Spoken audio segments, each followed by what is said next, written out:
recording. Dean, off your phone, please. God damn. Anti-social person. Yeah, well, I've never made any secrets about that. Welcome everyone, and to our first Vodcast episode. Up until now, you've only heard our voices, but today we're introducing every part of ourselves to you. We have regulars on our show, on our podcast. You'll notice there's two other people, and that matches the number of people on our podcast as well. So we have Dean to my immediate right. You can't be extreme. Yeah, that's true. Hi. So, this is Dean, and this young man over here to my extreme right is Handsome devil. one Prush, or Guj as we call him. So, just, anything else to add, guys? How have you been? I think Cold. Balls As cold usual. at the As you moment. can see, Yeah. I am Wearing wearing a a scarf. I'm wearing like a sweat. There's a hoodie There's some in hoodies. possession. I have socks on. Yep. So it is So do I. quite cold here in South Africa. I think as we mentioned in our previous podcast as well. And this one's actually going to be a bit different to the others. I think Not just because there's video. not just because it's video as well. I think you'll get to see the stresses on our faces when we talk. You'll get to see expressions and emotions, when we do respond, and that perhaps something that didn't come through in the podcasts themselves, which is one of the added reasons why we're doing this. All our weird mannerisms. Which we have plenty, so please don't mind us. Right, so I think the idea for this one was just a off the top of your head sort of thing. I asked the guys earlier in the week to grab, from pop culture or from social media, what quick videos that they see that are being put out there, in terms of advice. Yes, yeah. influential advice, for example, and just whether we perhaps would agree with those things and what comments we would have. So I just asked them to collect some things, and we're just going to shoot on it. So there's no preparation here. So it's just quick shoot on whether we agree and what are our basic thoughts on. Winging from the couch potato. That's it, right? I mean, the three potatoes on a couch. couch. Yeah, so we're just gonna go. Yeah. So who wants to go first? Couch potato. I can. Go for it. Go for it. Like, there were a lot of videos that I looked at, and so recently we've also been discussing like different topics of what we wanted to do. Yeah. So one of the topics that we were talking about is like, guys versus ladies and stuff, and it was always a thing of like the older generations versus the newer generations and how they've changed, right? So there was that one video by Mike Hussey, I think Yash will try and like stitch it in or put it on that, where he discusses like when you go to a restaurant, who pays, right? And that video was, when I watched that video for the first time, I was like, I mean, that's changed so much in the last, I don't know, 20 It really years. has, yeah. So it's and he asked the audience, who pays, and someone I think yells out the man or something, right? And then everybody starts like laughing and stuff. But then he goes into like how the genders are different, but also like what each gender expects from each other, right? And that for me is something that like we should discuss, I think, as people, but also understand that like there's two parts of it. There's one thing that you expect something from your SO or your partner or a different gender, but also are they taught are you taught also how to act with that other gender? So there's one thing like the expectation versus what you're taught in a situation, and you'll find that some people are like, no, men should always pay for the food, right? And then his question was like, what does the woman provide, and it comes out to be one of those things where like the one gender now has to provide a certain type of how do you say function or role, right? And then the other gender has to obviously provide the rest of the roles, and I think that has shifted so much in the last Dramatically so, yeah. 10, 15 years, right? Even longer, right? And I think it's so important that you find in some cultures that it's still a little bit similar, right? But to the old ways, and in some cultures now it's like completely different. You get some couples where the woman and I know one couple where the lady works and the husband is at home, right? Actually, I know more than one couple that does. Great Great. husband. Right. What? Yeah. No, How so, did he do that? so we Speaking of say, Please tell me how. Like online gaming all day. but I mean, it's not like you're doing nothing. It's a job on its own, right? And guys are learning different skills, and women are learning different skills as well, right? Not to say that one gender didn't know the skill before or whatever, but I think people are expanding their abilities. And I think the acceptance of the role is exactly changing as right, well. and I yeah. think it's so important that people understand that almost anybody can do anything, but you also get those scenarios where people will say like, I think I saw Dave Chappelle was saying, he was like obviously doing a comedy stint, and he was like, what happens if LeBron James decides now that he wants to change his gender, right?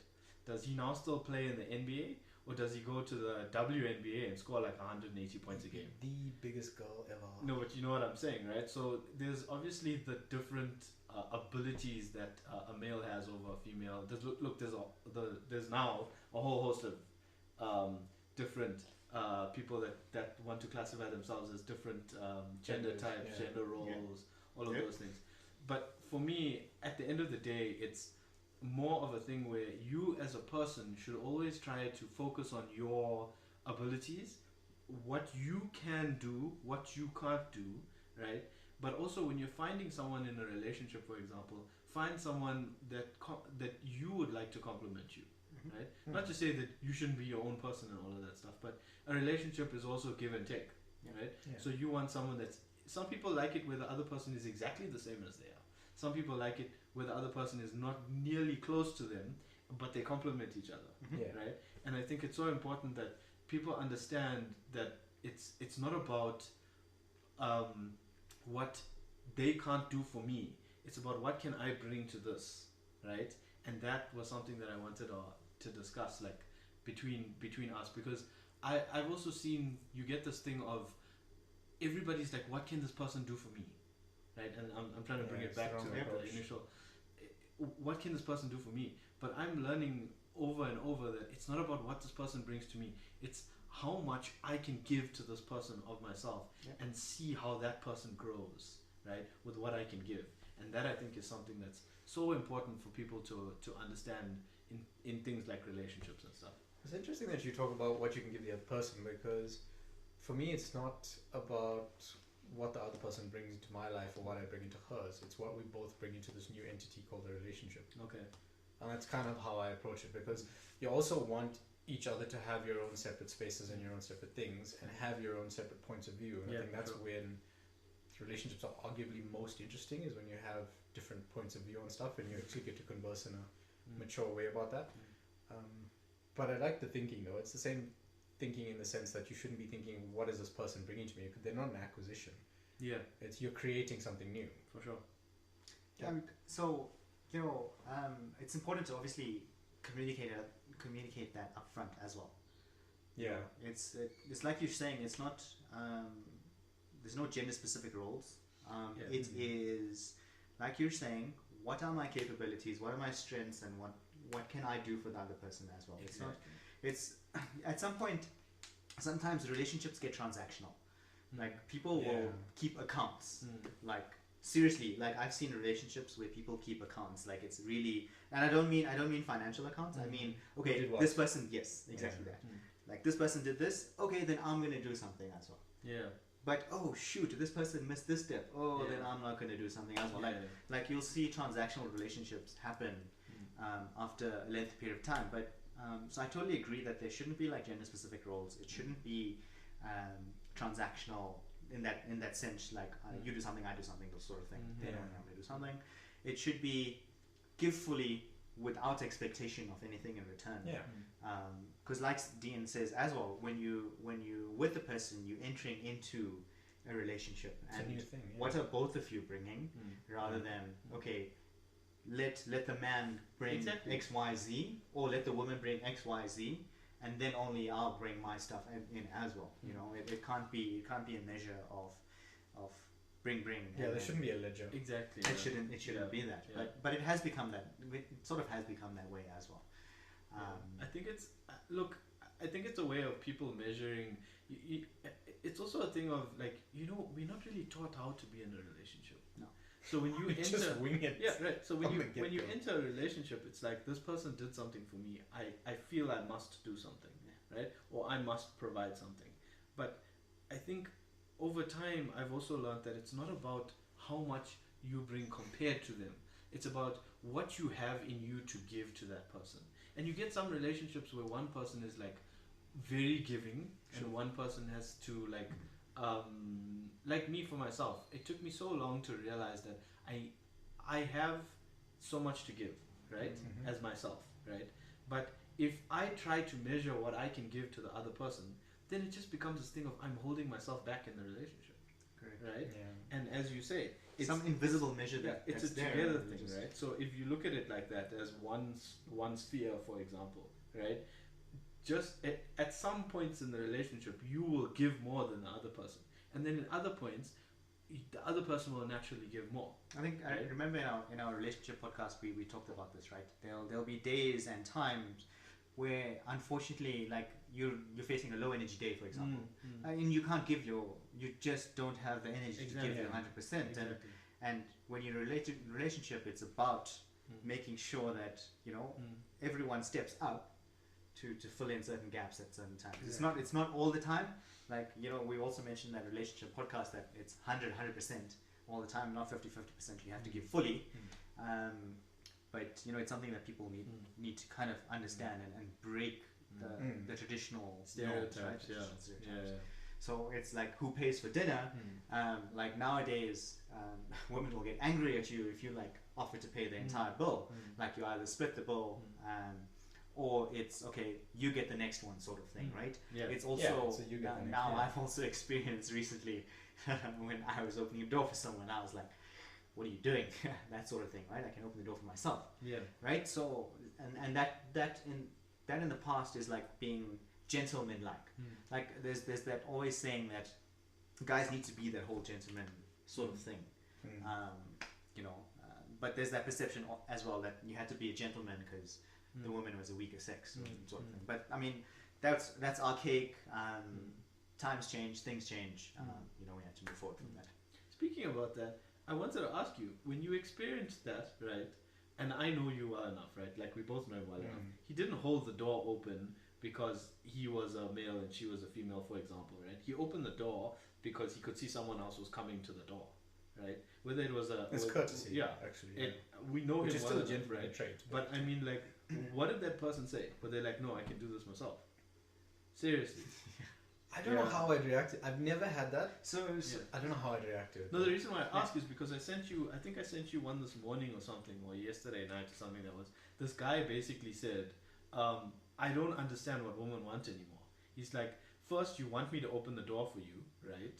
And now you don't want me to open the door for you because you can do it yourself, right? First you want me to pay for you, or you want me to help you with something.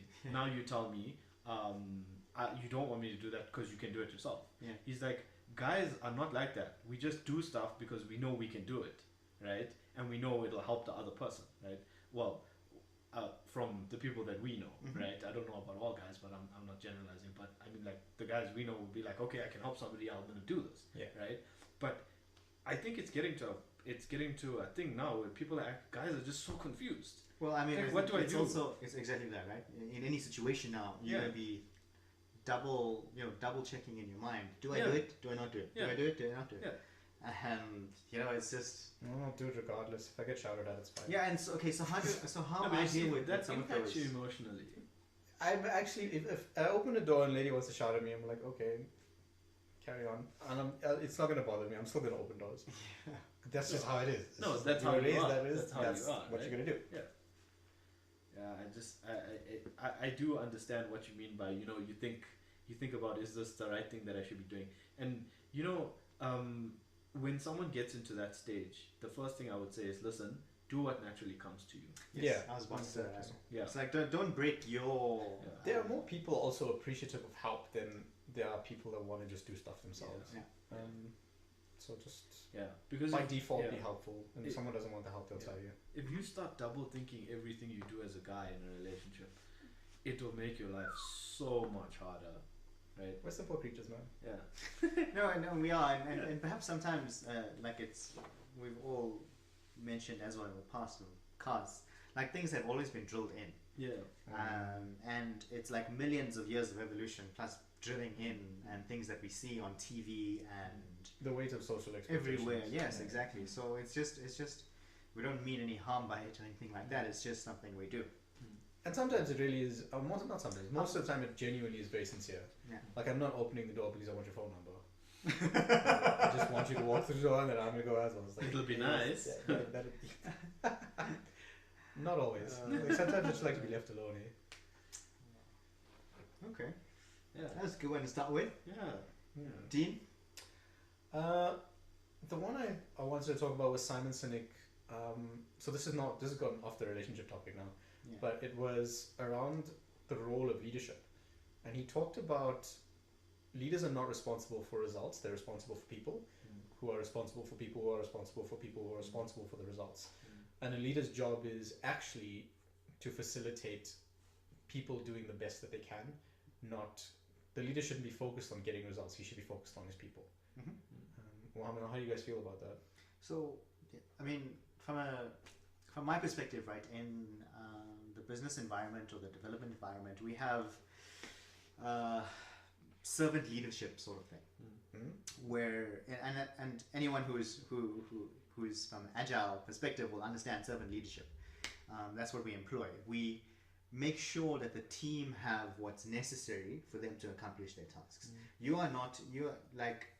I know Simon Sinek also says that in today's world we have a lot of managers but no leaders, right? And what is a leader? So that's what he was kind of describing in that Exactly. right?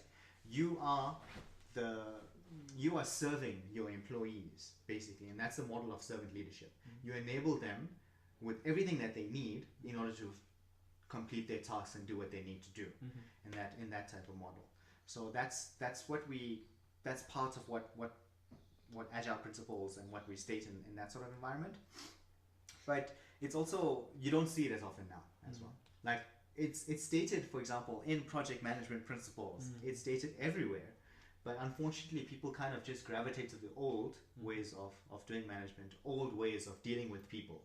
You know, Okay, but the problem with, sorry to cut you off, Yeah. but you're talking about the processes that have been put in place to ensure, what do you call it, servant leadership. Yeah. Okay, but then how many of those leaders are performance managed by their staff? None. So there's the problem then, isn't it? None of them are. Your staff aren't giving you reviews, your staff aren't sitting you down and saying you're not performing in these areas as the leader. Correct. So how is the process then supposed to be managed and be accountable for it then? So I think what Yash is saying is correct in terms of what is labeled as what is happening. Yeah. But I agree with that. I feel what I'm saying is slightly the opposite. What he's saying is what should happen, right? But what's actually happening is not servant leadership. It's actually just people being managed and not led.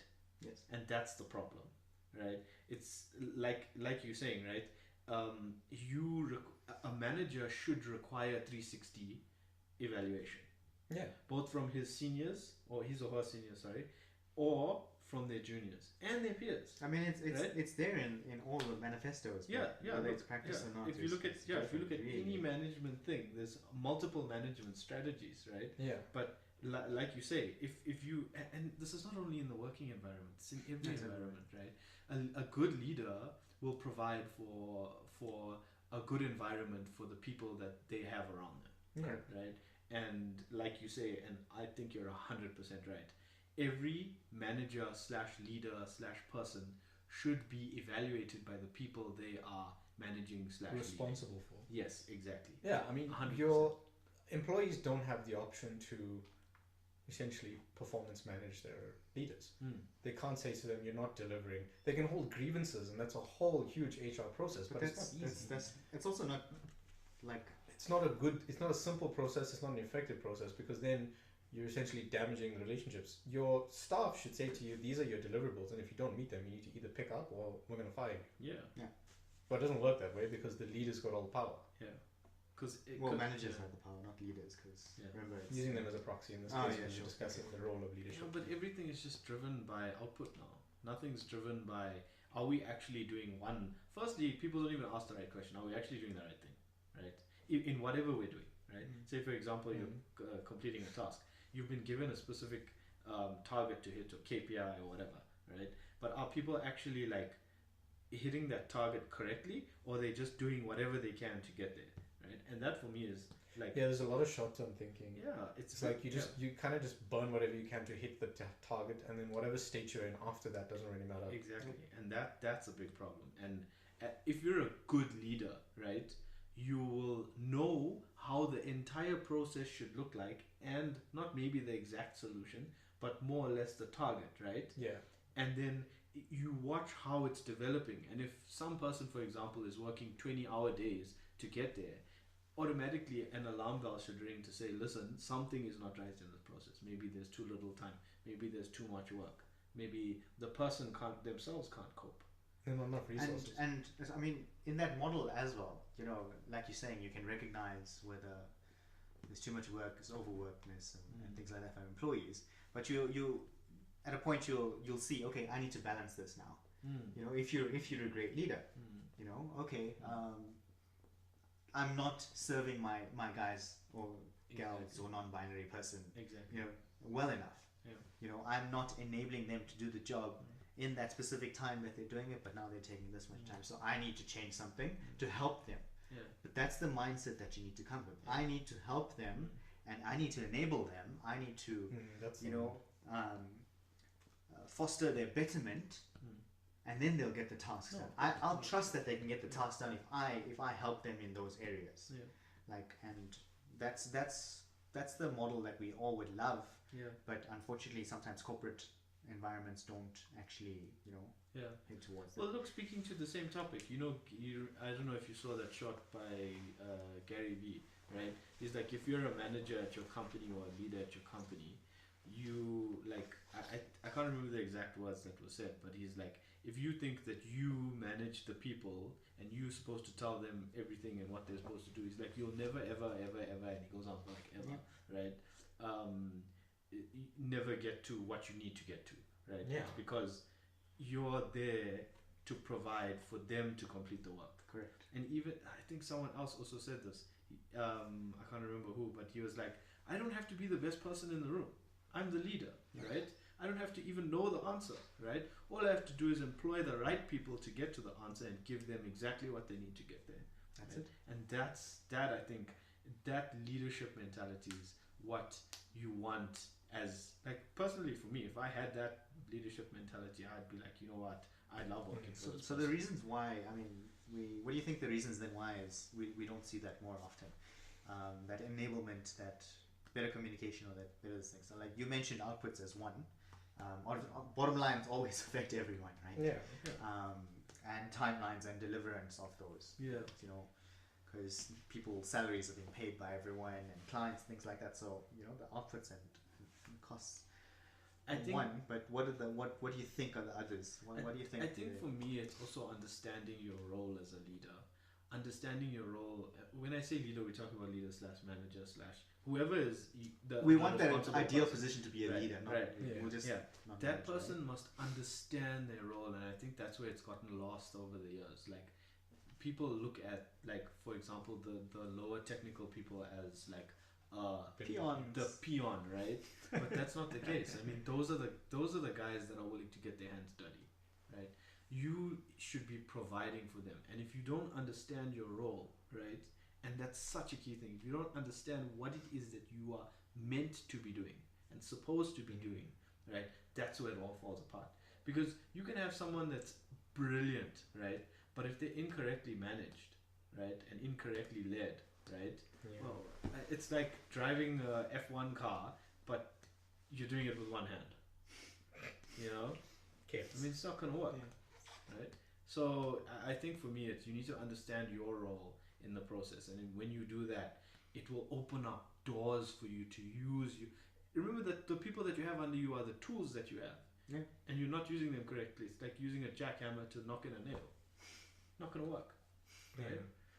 I think the problem is that we created too much desire around becoming managers, and that's how you move up in life. Yeah. Like that's the corporate ladder. You have to manage people.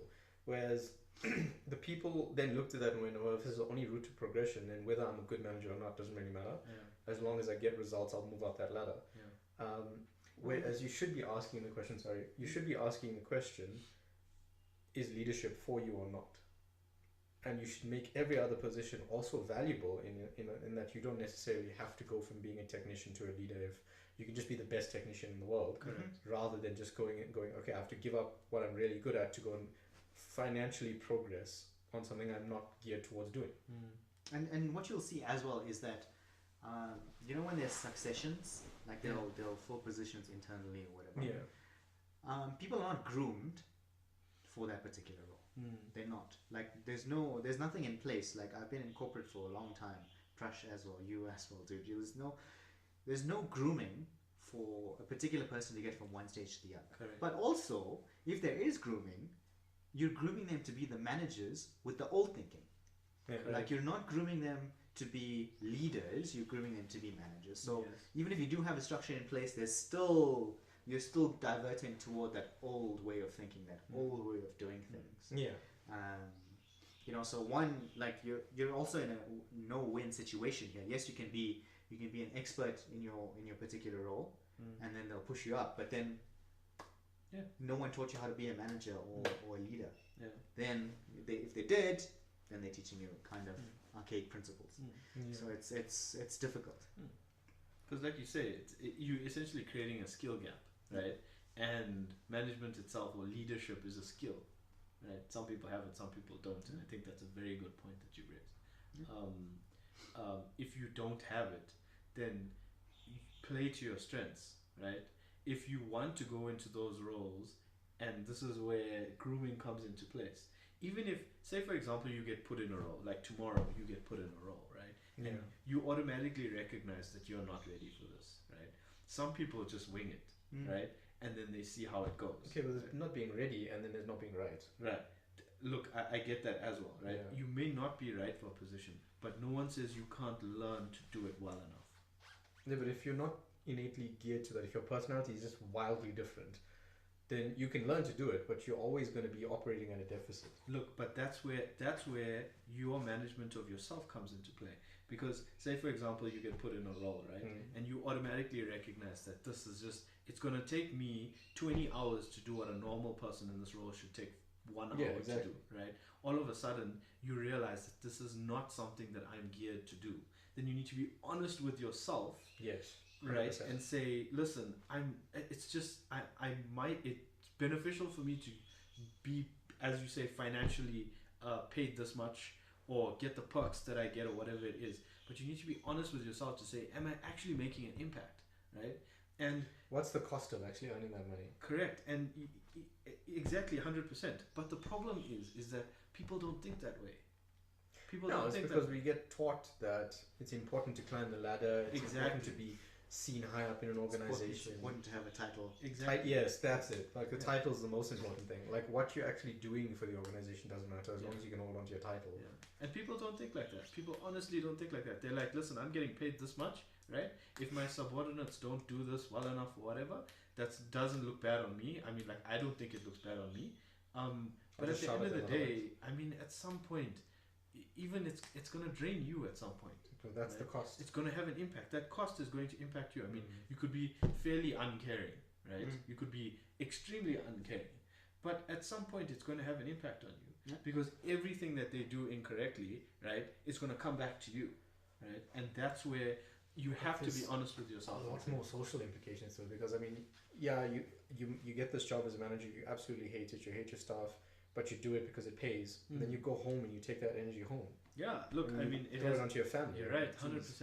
It could have a total impact on your life, right? Now you're working twice the amount of time. That means you get less time with your family, right? And the time that you have with your family, you're tired. You can't use it effectively. All your energy is gone for that day, pretty much. Yeah, because most people don't. Yeah, because like most people don't look at it, right? But you're not physically tired, but you're also emotionally drained. Yes. How do you now provide that emotional support that you used to provide to your family that you're not providing. Yeah, the emotional I mean, resources cost that were to be allocated already to them that cost has is been used. too Yeah. great. Like when Yeah. Dean asked the question, what Yeah. does it cost? It's too great. Yeah, so the costs are actually more than just financial. It's holistic. Yeah. And they can increase exponentially very quickly, right? Especially if you work not in like major big corporate, but in like high paced corporate, Mm-hmm. because you go from 4-hour days to 20-hour days like that, right? And then all of a sudden you have no life.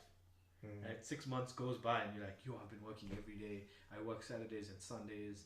I don't have like, and this is something that people just need to understand. You need to be honest with yourself. If you are in a leadership position, it's so important to understand that, am I bringing the right things to the role? Ask the people in your team. Yeah, like don't be afraid of feedback, but also before you accept a role, ask yourself, what does it cost me to deliver? Correct. And if the cost of delivery is going to be so much that it impacts every other aspect of your life negatively, then it's maybe not worth taking that extra money. Definitely, I agree. I mean, in a very privileged position to be having that kind of conversation, we're aware. But it's just something to keep in mind. I think it's just something that we see. And you know, even if we, look, I'm not a manager personally, right? So I can honestly say I don't know what it's going to take until I get into that role. But I try to prepare myself as much as possible. And if I find I'm in that role for a year, right, and I can't contribute what should be contributed, I need to be honest with myself as well, right? Yeah, like a leader, and the difference between leaders and managers is that when non-delivery occurs, a manager blames staff, a leader blames themselves. And the question is not why aren't you performing, it's what can I do to help you perform. And that's what you just don't see it enough these days. 100%.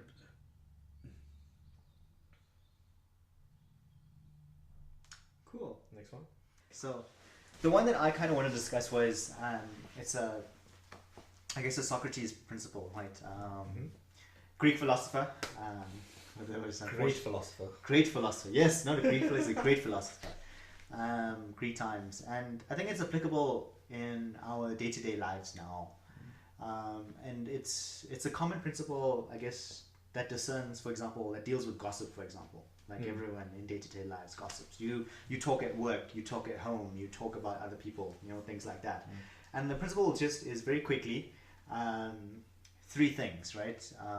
How true something is, whether it's good or bad, and what is its purpose, either in my life or your life. And the example that he uses is this guy walks up to another guy and he says, hey, I heard something about your friend. And he says, oh, you heard something about my friend. Okay, cool. Is it good or bad? You kind of ask them, you have to, it's like a fall through case, right? Does it pass these 3 things? Then maybe you can talk to me about it. It's a filtering process. Yes, exactly. It's exactly a filter. Exactly what it is. That's the baseline principle. So is it good or bad? Okay, it's bad. Then really, I don't really need to hear about it, right? Is it purposeful in your life or my life? Yes or no? Once again, it needs to pass that filter. And then, it passes the first filter as well. So I think it's something that I just came about and I thought, okay, I think I'll use this to employ this in my life going forward now, because I learnt about it, I guess, on Monday. Like I often kind of I feel that people unfortunately don't apply these filters as often as we should, and we engage in those conversations. People like the distraction. Correct. They like the distraction. They like talking about other people and things like that, but it serves no purpose, not in your life and not in someone else's, but engaging in conversation. It depends on how you define purpose, though. Well, is it really purposeful in your life, though? So let's just say someone says, okay, I heard something about your friend, but it doesn't pass the first one, which is it true or not? Do you definitely know it's true? Wait, purposeful and purpose, I'm struggling with how you're defining those, right? Because the purpose that a lot of people engage in gossip with for is to distract. So there's a purpose, right? The function it provides is a distraction. And the secondary thing is that what it's doing is it allows you to actually just recognize that there are other people having difficulty and it's not just you having difficulty. So there's a little bit of a collective. It's a very toxic way of finding a collective, but it is a way of doing it. Is it purposeful? No. because it doesn't drive you forward in any way, shape, or form. It just makes you feel a little bit better about what's going on in your life. Well, I mean, okay.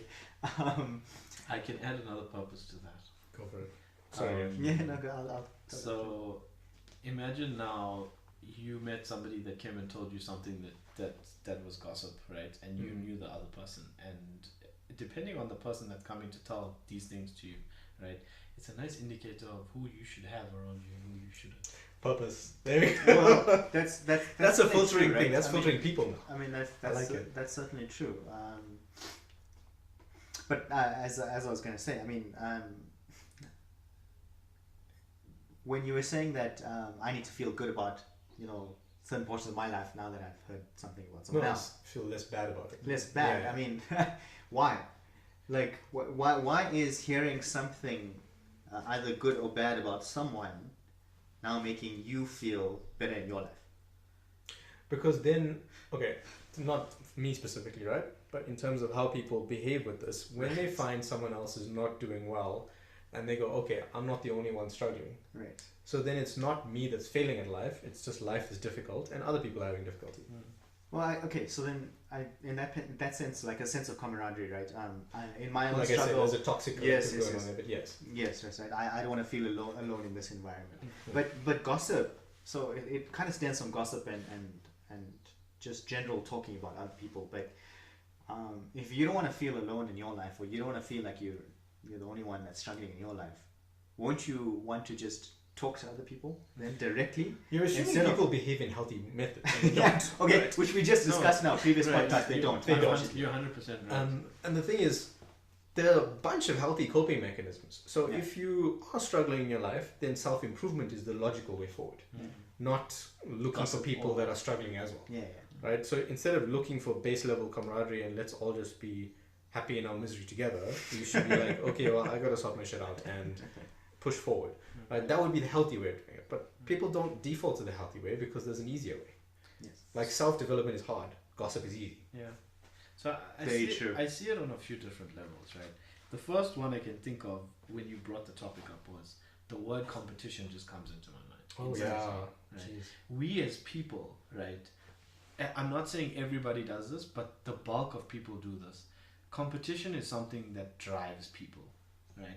It's a big driver, and I think one of my mates, I was chatting to him because he's a manager, and I was like, think about this, right? How do you get your people to perform as well as you want them to?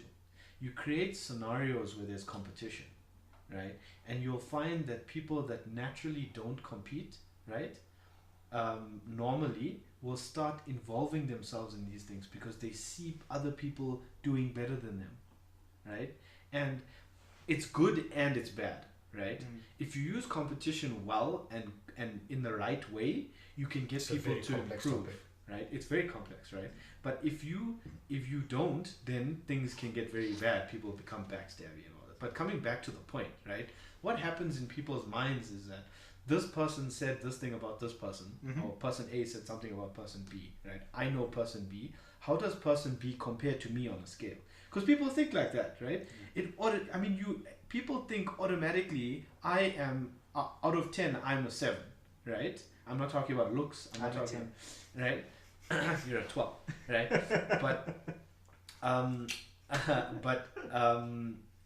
People think like that. People gauge themselves. They judge themselves as much as they judge other people, if not less than they judge other people, right? People naturally judge other people first. But what it does is it puts them on a scale, right? And if you feel happier when you see somebody else doing worse, right? It's natural, right? It's a first instinct. I'm not going to say you're a bad person. I'm not going to say that you're a bad person automatically. No, I don't think it's natural. Right. I People do that. No, I'm saying people naturally do that. I don't think it's natural. We know people. We know people. Okay. Not from that.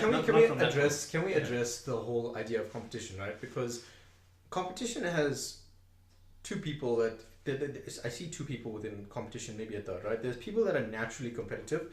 These people just want to win at everything, and that's a very tiny subsect of the population. Of course. The rest of the people that are competing are not competing because they enjoy competition. They're competing out of scarcity and don't want to get left behind.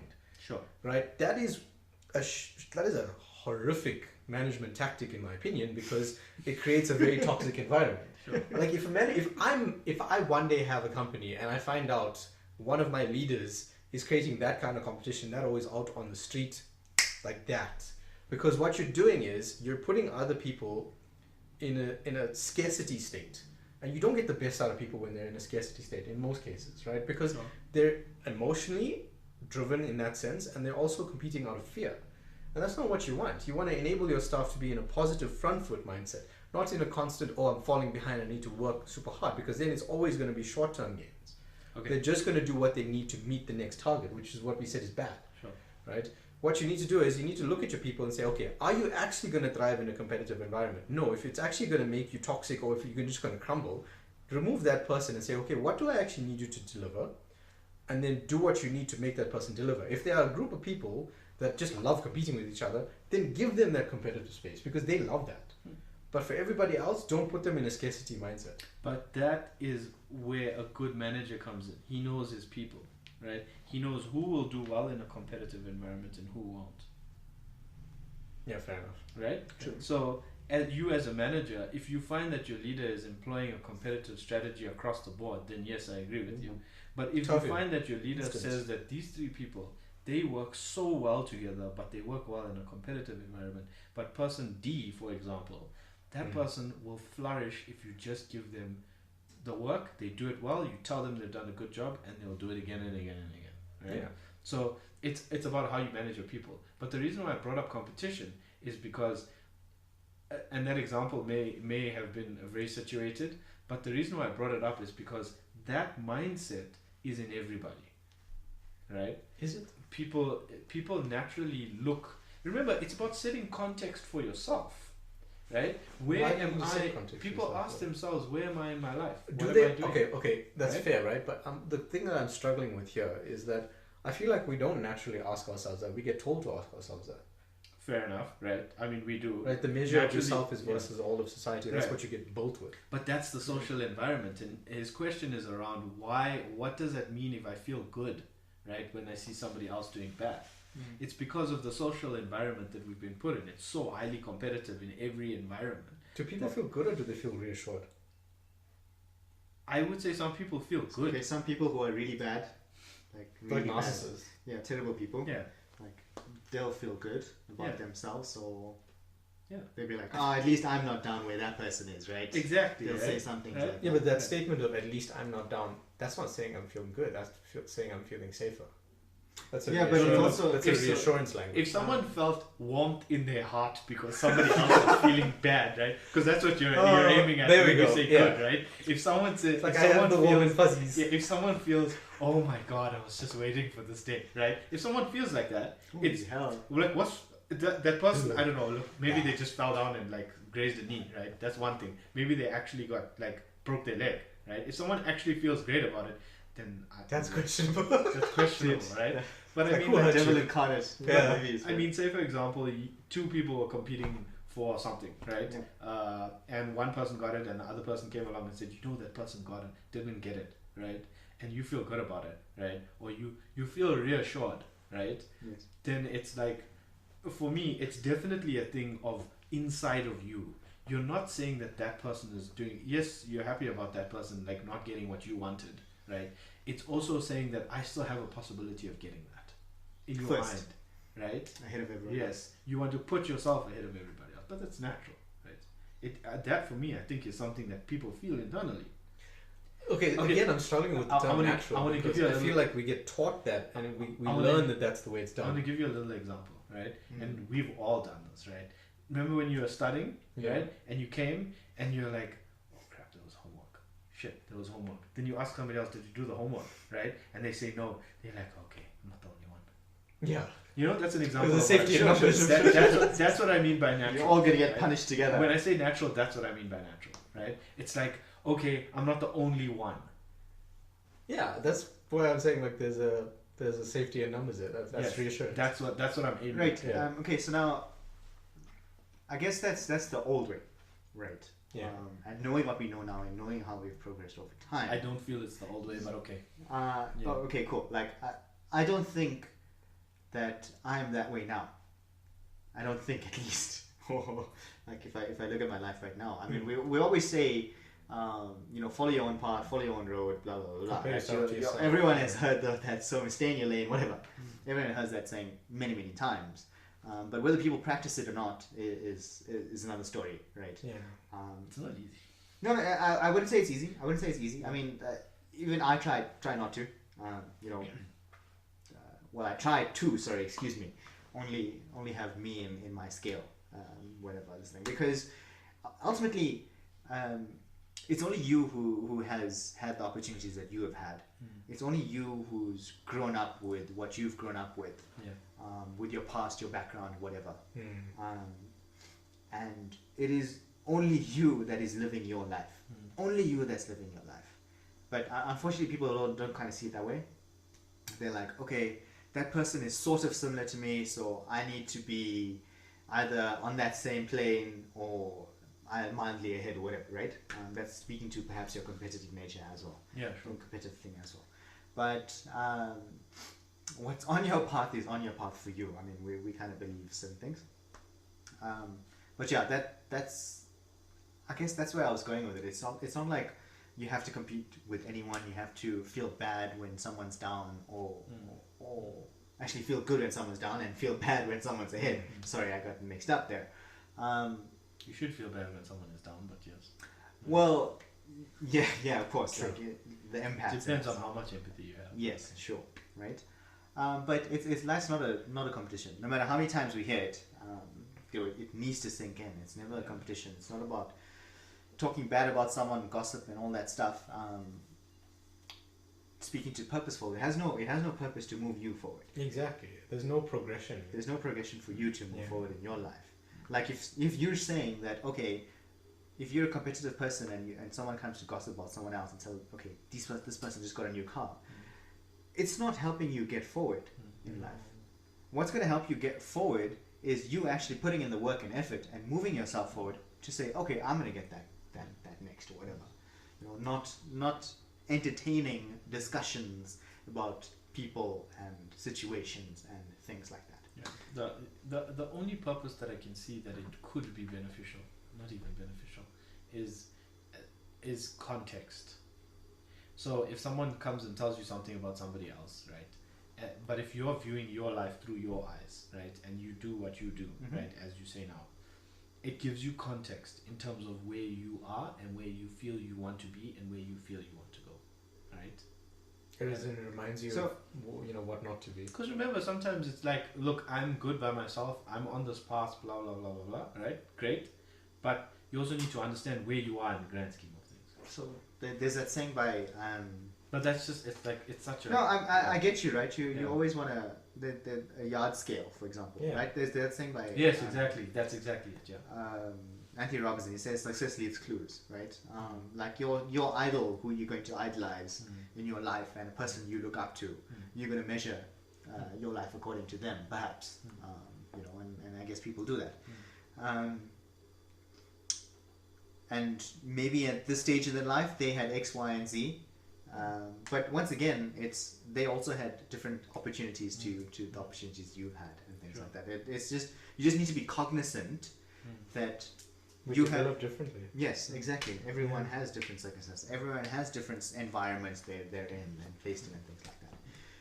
But yeah, that's the one I wanted to discuss. Actually, I think it's a good one. I think if you take it in context and you use it well enough, like you say, we were talking about the negative aspects, but the positive aspects are, like you say, if you have a role model, you can. If someone tells you about your role model, for example, and then you're like, oh, that person did that, right? Or that person is like here, you can be like, oh, okay, that's something that I also want to aspire to. Yeah. Right? Yeah. So it does have a positive reaction to it. Yeah. Cool. Yeah, but it's like they did these things to get to the success. You shouldn't be focusing on the things that they did as the main thing to get to that end result. It's about the process and learning how to navigate the way. Socrates' filter, remember it says there's a good and bad to it. Is it good or is it bad? Yeah. Is it purposeful? Is it not purposeful? Yes, exactly. That sort of thing, right? So it can be good things that you're discussing as well. Purposeful, like you're saying, it helps us drive ourselves forward, sort of thing. Yeah. Right? So there was something interesting you said in that only you live your life. Yeah. I say interesting things. The idea that only you live your life is something that I think most people seem to it goes right over their head. They hear it, but they don't understand it. Because to this day, you will still find people doing things for the sake of doing things. So they'll go make themselves miserable so that they can present a happy exterior to the world. Oh, a facade. Only so that people think that they're happy and then they're upset in the background. It's the most maddening thing to see it. I mean, it's like, it's once again a punishment internally that you give yourself just to maintain a front. Yeah.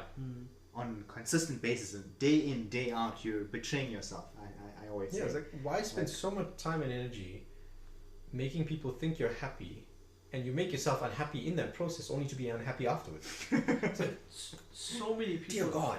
So many people do that. I know. And even like when I was doing stuff like personal growth and things like that, someone told me that, with some people you only show 50% of yourselves, and some people you only show 80% of yourself, and some people you show 100%. This was one of our earlier podcasts. Yeah, we were. Yeah, right. So, and it's the same thing. Like some people only show 20% of their real self and 80% of this facade that they've created. Right? Here's the thing, though, right? If you're spending, and I get what you're saying, you only show 20% or you only get to be 20% of yourself, or however it works, right? Yes, but when you're in the public eye and the facade you created, you spend 80% of your energy to create something that's only visible 20% of the time. I mean, how is that? It's not sustainable. Yeah, exactly. It's not. You'll find over a short period of time, after a while, things don't taste as nice. I mean, I'm using it figuratively. Like things don't taste as nice. Things don't feel as good. You're more emotionally drained. You're more physically tired. You see this a lot in the brown communities where you do things for the sake of a family, and you have like some really toxic family members, but you must go and make them think that you got your shit together, and what will they say? I'm like, I don't give two shits what they say, but now I must go spend time and energy making myself appear a particular way. Correct. For people I don't even like to think that I'm okay. I've made myself unhappy in that process, and now I'm unhappy anyway. Oh my god! Circle of unhappiness. But I think as you grow as yourself, you realize that these things don't necessarily you do it to please other people, right? Yeah. But they don't necessarily. But maddening. Unfortunately, that realization that I'm doing it not for myself comes too late. Yeah. When they've already made themselves no incredibly unhappy, they've already put themselves on Yeah. some path, and it's going to take some doing to get out of that. Yeah. But it's not impossible. Like, it certainly is doable. No, it's very possible. There's work and level of consciousness needed. Yeah. Okay.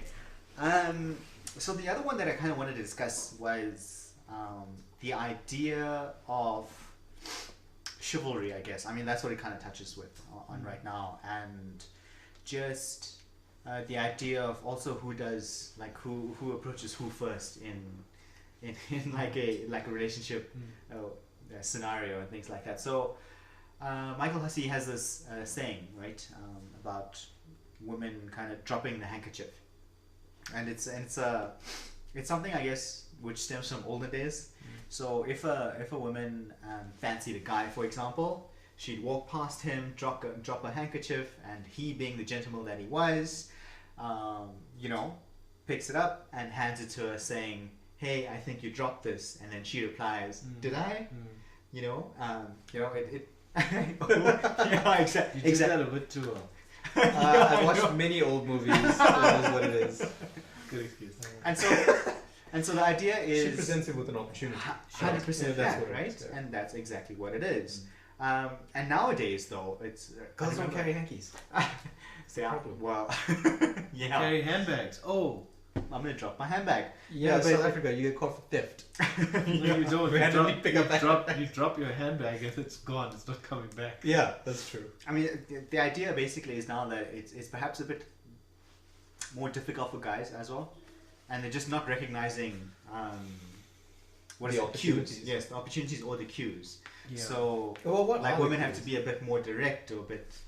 If she doesn't have a hanky, what is she Like dropping? you said earlier, we're Hints. simple creatures, right? Yeah. It's We also have. Come on, I think anxiety we of just missed that. switching. Like, they don't drop hankies, they drop hints. But I missed the hints. all the yeah. time. Look, Like, I think it's also it I also don't comes back to like that whole thing of I expect it to go this way, right? But I don't. When we're not taught how To communicate with anyone, to really. understand, but also a new person, you don't know how they communicate, No. right? Also, there's this fear as well. Like Rejection. Guys in rejection. Like even a good-looking guy in a bar or whatever still goes through that whole thing. Will I be rejected at this point? Emotional damage. Emotional damage. Yep. That's another one. Yeah, I mean it's like it's difficult. Yeah. So you're asking what do you do in place of a handkerchief? Like so, Michael Hussey in the video he says, like if you're in a bar or restaurant or whatever, you go up and go get the drinks for your friends and things like that, and you have a jacket on. You'll be like, hey, would you mind holding this jacket for me while I go deliver the drinks to my friend or stuff to my friend? So that's a cue. That's a So that's what the lady would be doing. Yes. When you come back to grab your jacket, then that's a conversation starter. If the guy picked up the hint, of course, that sort of thing. I'm Dean. great at that. Dean. Like, But historically bad. it's just this idea as well to get away from this whole gender specific roles as well. That both parties, if they see some sort of spark there, that they can make the first move. It's not only up to the guy to do it. Remember, like when Prush said, who's paying for dinner, this leads back to it and says, okay, but I can do this as well. If I have the ability to do it, do it. Yeah, I think I remember watching that, and it was around women saying that they're old-fashioned and they want guys to make the first move. And Michael Hussey was like, well, actually, old-fashioned ladies, they would make the first move. It would just be so subtle. Yeah. Yes. They were smooth, them ladies. Yeah. They had game. Like now, it's just, I don't know.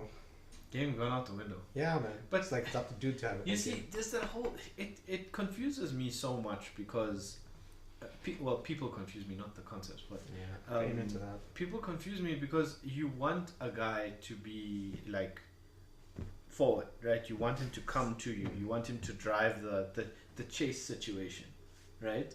And you can, but also, with like you say, with a guy in the chase situation, the other party, if they don't play the chase game, right, then there's rejection, right? Yeah. And it's a challenge for guys nowadays, but also the challenge has been very removed, and I'll get to that now. The challenge is that the hints, like you say, aren't coming, right? Or they're coming, but we're not recognizing it. Oh, yeah. Because there's nobody that says, you know what, guys, if she does A, B, C, D, or E, She's keen. you can, you know. She wants you to make a move. Yeah. But There's the hair thing, right? There's the tucking the hair behind. Or just playing with that's the one. hair. Yeah. That's one. to be honest with you, I think going forward, one gender should Girls, just just flap your arms. yeah, exactly, Then we know. exactly. We will know. I'm trying it to is get to on. exactly that, right? Yeah. You Be just direct. come up with Yeah, three. direct. You come up with A three banner. mannerisms Big or physical Banner, actions snaps. that tells a guy, and then you just broadcast that globally, so all guys understand. Yes, a Right? code. Take of signs with conduct. you. Girl available here. Yeah. Yes. Or you know what? Wear a specific band or whatever. I don't know. No, look, that might also Maybe a little not nice. work Yeah, out. it also might be. But yeah, again, weird. if you like a dude, big banner, snacks. Yeah. Can't listen. No. Yeah. Can't, don't even do that. Don't even do that. Honestly, I if you want do that. like a dude, go up to the person. And tell him. Just tell him. Yes. Because Yeah. half the time, guys aren't even thinking about it. Nope. Right? We're not creeps. Yes. No, we've thought about it. We've also thought about how we're gonna get rejected. And we're like, yeah, that's fine. Or Don't want that kind of trauma. Or Just gonna go home. or you're thinking about when's the next time you're gonna get more food. Snacks. Right? No, but what I'm saying is that it's just because a guy is like that, it doesn't mean he's automatically thinking about sex, right? Yes. Oh, we think snacks was about not it a lot. proxy for how people look like a snack. I want Yes. actual snacks. Yeah. No. Look. Yeah. Chocolate But, chips. The donuts. thing is that it's Like like see his pantry. That's the rewards cabinet, not the snacks cabinet. It doesn't We're matter. digressing. Continue. I don't have a rewards cabinet. You should get one. It's fantastic. No, I just make pizza, right? So the thing for me is the one thing that I wanted to ask you is, isn't that entire thing completely removed nowadays with online dating? Yeah, because swiping you can right. anonymously Or swipe whatever. on someone. Like and then swiping there's right. no real rejection. Swiping anymore. right nowadays is the biggest indication, right? Well, it should be the biggest indication. People are No, using it's it not even an incorrectly. indication. It's a match. Yeah, it's a match, right? But okay, look, And there's no rejection anymore. wow. Those guys are just well, swiping Look, well, look, left and right You Like see, there's numbers, that's the thing. volume. No, but you see, that's the thing as well. Guys are swiping right like crazy. Girls are swiping right, but they do nothing with it. I mean, how That's many the times only have we thing. had discussions where you swiped right 20 times, right? But if you go and ask a friend of yours who's a girl, how many people have swiped right on you and you swiped right on them? She's like hundreds. Well, the odds are I'm gonna say it's a sausage fest for a lot of those apps. So- it's favored. So there's a chase In that game on direction. the app too. Yes, right? of course. It is. So there's people on TikTok and people on Instagram and people that are literally like, guys, this is the way I got this girl's Snapchat, and these are the lines that I used, right? And there's people like By that. the way, Michael Hussey also has a Right. has a So- has a messaging He's a boss. System. A yes, hierarchy. messaging system. So you see now, before the system was she drops a handkerchief, you pick it up. Now it's the system is you need to send these three The types most of messages.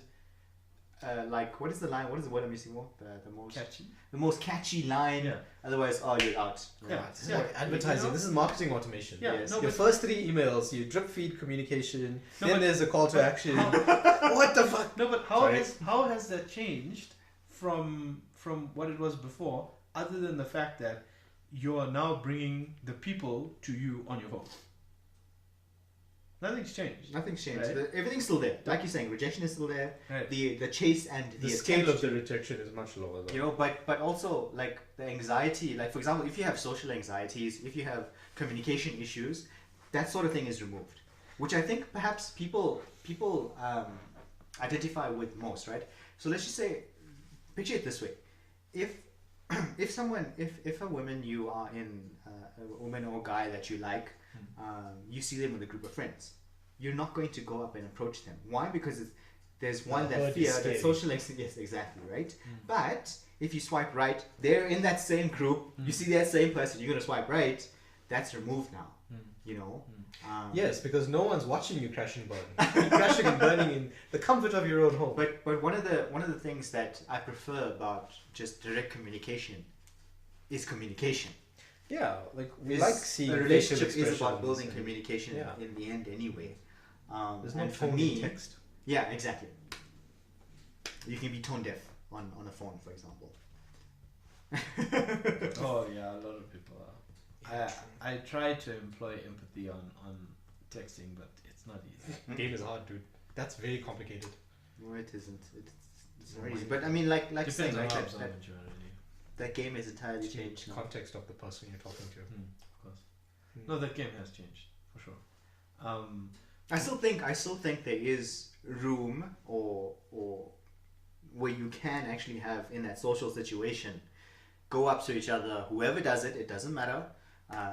Ladies, if you want to do it, go for it. Don't think that it's a gender specific role. I think there's still place for that. I still, as we now open up from this pandemic, there's I think There's nothing wrong with the lady making the first move. You know, I was actually watching a video this morning. You know, Steve Harvey. I don't know what show is it. The Steve Harvey show where people well, like in the there's the crowd one, asking there's the one, questions. yeah. and So then he has like so this before his actual talk show, yeah.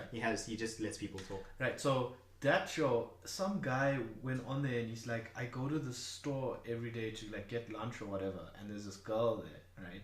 And he said, Steve Harvey, can you give me a one-liner, right, that I can like get her to like notice me or whatever? And Steve was like, no, girls they don't like one-liners, right? He's like, they don't want one-liners. They want you to communicate. They want a And conversation. like you're saying, communicate, right? You need to be open, right? And he's like, it doesn't matter what happens. Just go and tell her how you feel, right? And I think with guys, there's a lot of rejection is a thing, right? It's a big thing for us, right? It's a really big thing for us. I mean, you don't want to be rejected, but also, you know what? Just go and say it, right? And if she rejects you, she rejects you. At least you know. At least you know. At least you know, right? True. That you did what you could.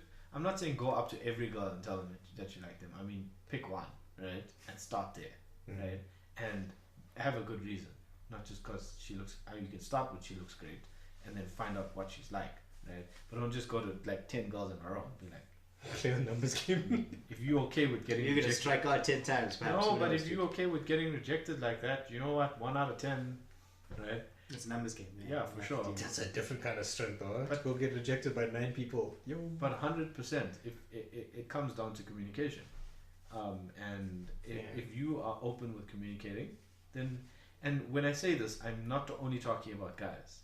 I mean anyone. If I saw another TikTok of a girl and she was like, this guy, my gym crush. Yeah, that's the one. Gym crush is me and my gym crush were the only people in the gym that early in the morning. She actually went and spoke to him and she gave him her number. Nice. Right?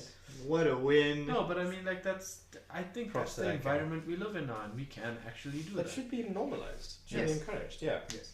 Well, it's making guys lazier, right? Because now we can just expect girls to come up to us, right? No, but it's against the norm, dude. It's against the norm, right? I mean, if it goes that way in future, right? Yeah. It'll make guys naturally lazier, right? Because they'll be like, wait, I'll just wait for someone to come and speak to me, right? But which I personally, for me, if you like someone, just go and tell them. Yeah. Right. That way, you also cut out all the heartbreak of does he or she like. So me? I know Jordan Peterson. he kind of says as well for people. You know him, huh? You know him like personally. Yeah, of course, dude. He's my best buddy. Josh knows everybody. You know, if you're socially like not in tune socially or socially anxious and things like that, inept, you don't know how to act in situations. Honestly, his cure is just go out there and do it. That's his thing. That's his thing. Like, it doesn't matter if you fail, but just not getting that experience, you don't know what to expect, and you have all this fear in your head, and your mind once again obviously loves protecting you. I'm going to put it in inverted commas. It's going to keep you in that space of fear, going to keep you in that space of not trying. And not trying is doing more harm to you than actually trying. For sure. And actually being communicative. Actually, you know, it's the way I look at it, and not trying equals not developing. Yes, exactly that. And one of the, you know, when I was socially anxious in certain situations, I said to myself, I have a greater fear of not doing this one thing than just sitting there and keeping yourself safe. You've also put yourself in a mindset over a long period of time. Yeah. Yeah, it takes some time. It takes some time. You have to practice that too.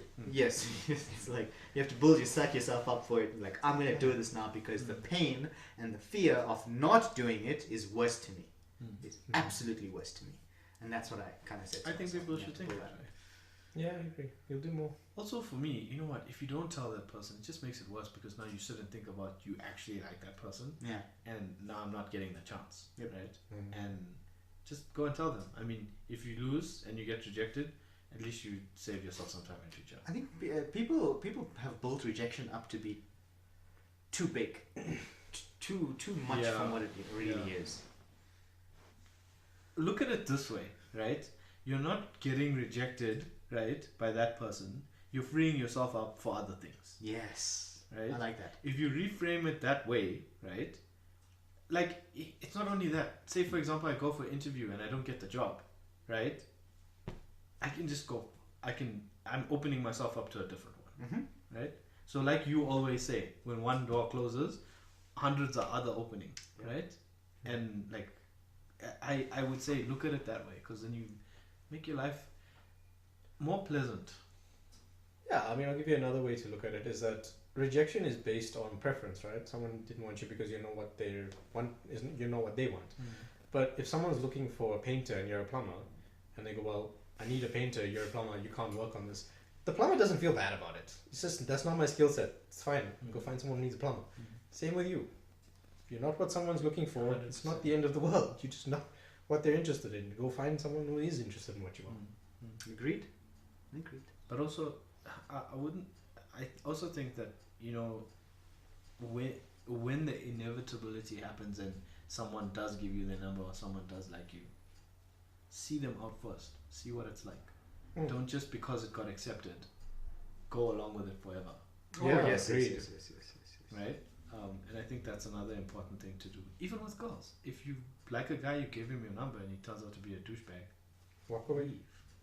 It's there's that thing as well. It's like never settle for what's less than what you want. Yes, don't make a plumber do the painting just because he showed up. Exactly. That was a really nice analogy. Yeah. Followed through.